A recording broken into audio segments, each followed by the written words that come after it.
Svět přírody je plný neuvěřitelných rekordů, které se zdají být jako z jiného světa. Zvířata, která ve své síle, rychlosti nebo výdrži překonávají všechny hranice. Pojďme se podívat na některé z nich, kteří se zapsali do historie jako skuteční rekordmani. Začneme s tím, kdo z nich se může pochlubit titulem nejrychlejšího běžce – gepard.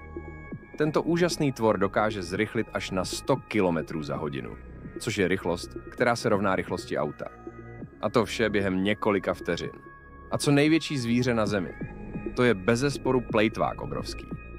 S délkou až 30 metrů a váhou přes 180 tun je to opravdu obrovský gigant.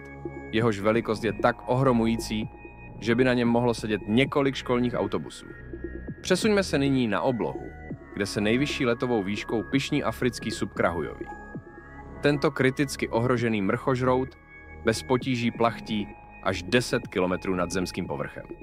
Pokud jde o vytrvalost, vlk si zaslouží místo v historii.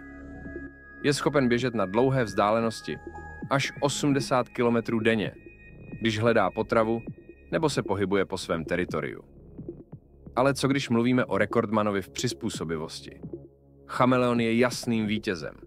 Tento mistr maskování dokáže během několika sekund změnit svou barvu, čímž se stává téměř neviditelným pro své predátory. Kdo by si mohl nárokovat titul zvířecího rekordmana s nejdelším krkem? Samozřejmě žirafa. Její krk měří až 2,5 metru, což jí umožňuje dosáhnout na listy na vrcholcích stromů, kam se žádný jiný tvor nedostane. A na závěr malý, ale neuvěřitelně výkonný kolibřík. Tento drobný pták dokáže kmitat křídly až 80krát za sekundu, což mu umožňuje viset ve vzduchu a dosahovat neuvěřitelné manévrovatelnosti.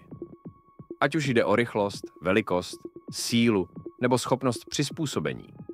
Zvířata nás neustále ohromují svými úžasnými schopnostmi. Příroda je skutečně plná rekordmanů. Který rekordní výkon vás fascinoval nejvíce?